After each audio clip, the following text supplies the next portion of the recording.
샬롬. 오늘이 8월 마지막 주일입니다.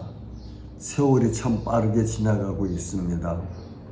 하나님께서 우리에게 주신 선물인 소중한 시간을 허비하지 말고 우리의 것으로 소중하게 사용하고 효과적으로 사용하여 인생의 아름다운 열매들을 거두면서 시간과 인생을 우리들에게 주신 하나님의 영광을 나타내며 살았으면 좋겠습니다.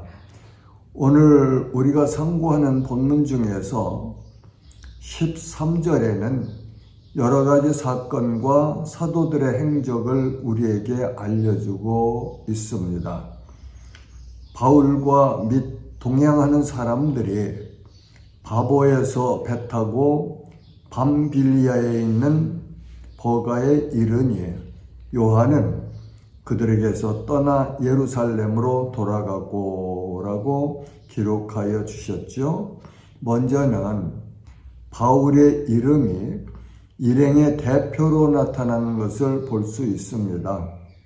사도행전을 기록하는 누가는 사울이라는 바울을 이제는 이방 선교의 선도에서 인도해가는 리더로 기록을 하고 있음을 볼 수 있습니다. 다음에는 전도자들이 구브로 섬에 있는 바보에서 배를 타고 밤빌리아에 있는 버가라는 도시에 도착한 행적을 가르쳐주고 있지요. 이렇게 바나바의 고향인 지중해에 있는 구브로 섬에서 사역을 마치고 바보라는 항구 도시에서 배를 타고 육지인 버가라는 항구가 있는 밤빌리아로 이동하였습니다. 밤빌리아는 지금의 투르키에 우리가 아는 터키 땅이지요. 그곳에서 일행이며 수행원으로 이제까지 같이 하던 마가 요한은 가던 길을 멈추고 되돌아서서 예루살렘으로 돌아간 사실을 기록하여 역사에 전하고 있습니다. 마가 요한의 이 일로 인하여 바나바와 바울이 후에 심히 서로 다투고 각각 갈라서는 일이 일어나게 하는 원인이 되기도 합니다. 왜 돌아가는지는 잘 모릅니다. 그러나 예수님께서 하신 말씀은 기억나요. 밭 가는 자가 쟁기를 잡은 자가 뒤를 돌아보는 합당치 않다고 말씀하셨죠. 버가에 도착한 일행은 비시디아 안디옥이라는 지방 도시로 이동하였습니다. 비시디아 안디옥은 바울 당시에 로마 군대가 주둔하고 있던 진영으로 형성된 도시였다고 합니다. 두 사도를 파송한 안디옥 교회와는 다른 지역에 있는 지방 이름입니다.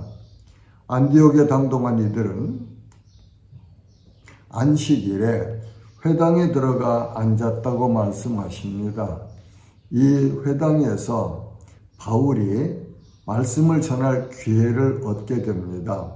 15절에 보면 율법과 선지자의 글을 읽은 후에 회당장들이 사람을 보내어 물어 이르되 형제들아 만일 백성을 권할 말이 있거든 말하라 하니 바울에게는 너무나도 좋은 기회를 얻은 것이지요.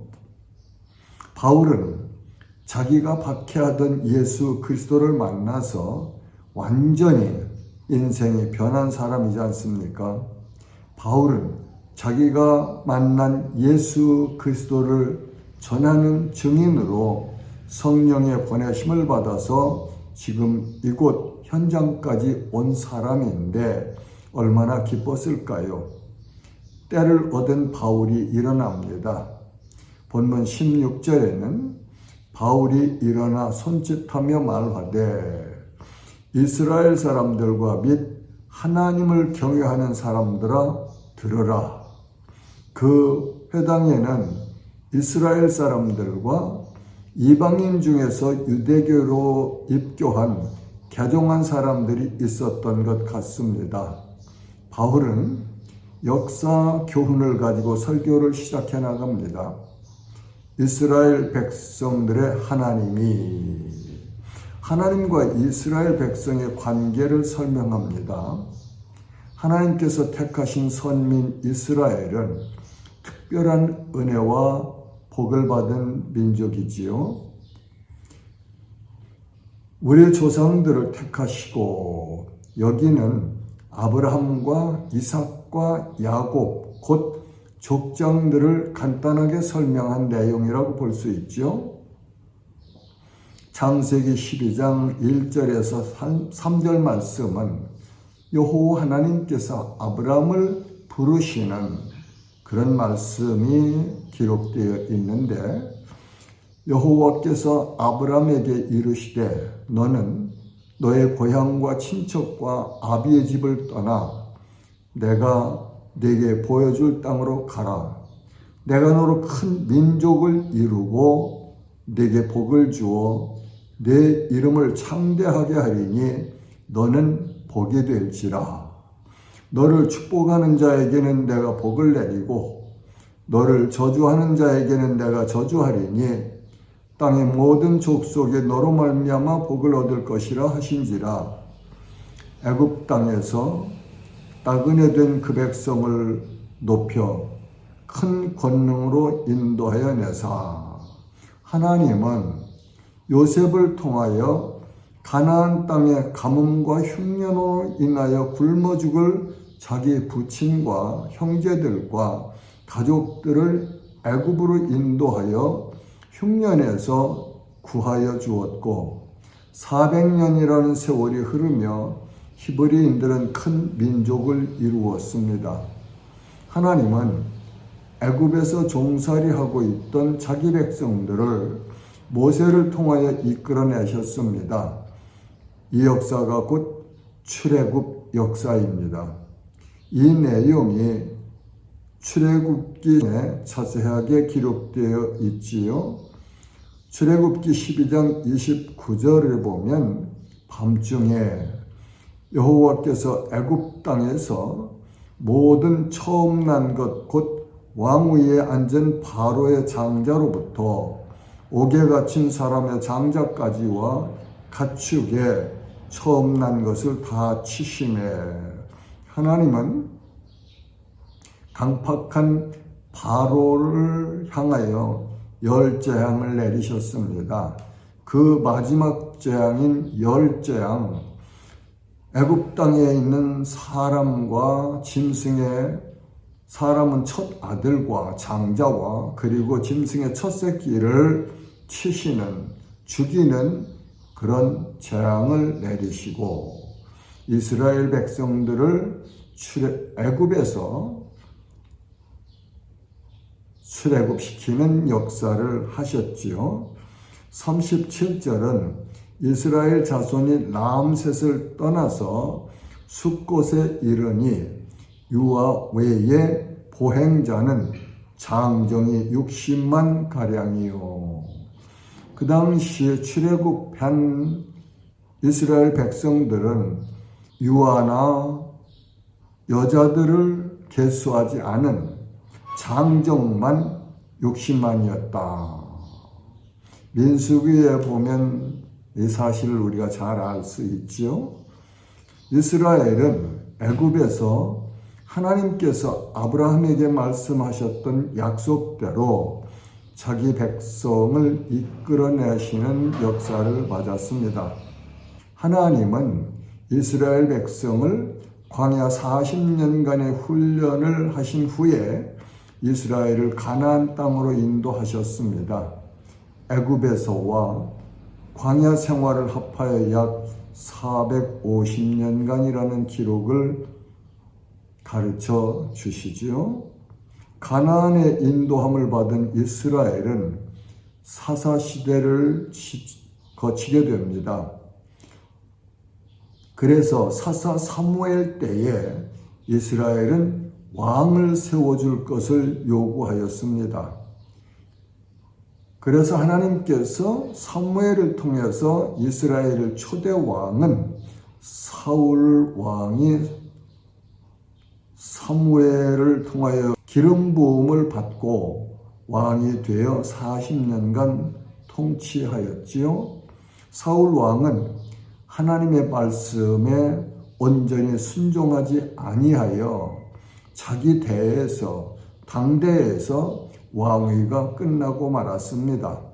하나님은 사무엘 선지자를 통하여 이새의 아들 베들레헴에서 양을 치던 목자 어린 다윗에게 기름을 붓고 이스라엘의 제2대 왕으로 세우셨습니다. 그 다윗을 하나님은 기뻐하셨던 사실을 오늘 본문에서는 이렇게 말씀하시네요. 내가 이새의 아들 다윗을 만나니 내 마음에 맞는 사람이라 내 뜻을 다 이루리라 하시더니, 다윗은 어떤 사람에게 하나님의 마음에 맞았을까요? 먼저 다윗은 온전히 하나님을 신뢰하였던 사람입니다. 다윗은 온전히 하나님만 사랑하였던 사람입니다. 다윗은 언제나 하나님의 말씀을 따라 살아갔던 사람이에요. 그의 인생에서 가장 얼룩진 어두운 부분이 있었다면 우리의 아내 바세바를 간음했던 그 죄악이죠. 죄악 이외에는 하나님 앞에 범죄한 사실이 없지요. 하나님은 남유다의 왕들의 평가 기준을 다윗으로 삼으셔서 사용하셨어요. 다윗은 시편 150편 중에서 쓴 시편이 72편이나 됩니다. 다윗의 시편 중에서 몇 절을 읽어보겠습니다. 나의 힘이 되신 여호와여, 내가 주를 사랑하나이다. 여호와는 나의 반석이시요 나의 요새시요 나를 건지시는 이시요 나의 하나님이시요 내가 그 안에 피할 나의 바위시요 나의 방패시요 나의 구원의 뿌리시요 나의 산성이시로다라고 시편 18편 1절과 2절은 말씀하고 있죠. 하나님은 다윗의 족보에서 메시아가 오실 것을 계획하시고 그 일을 이루셨습니다. 내가 영원히 그를 내 집과 내 나라에 세우리니 그의 왕위가 영원히 견고하리라 하셨다라고 선지자 나단을 통하여 다윗에게 전달하도록 하셨습니다.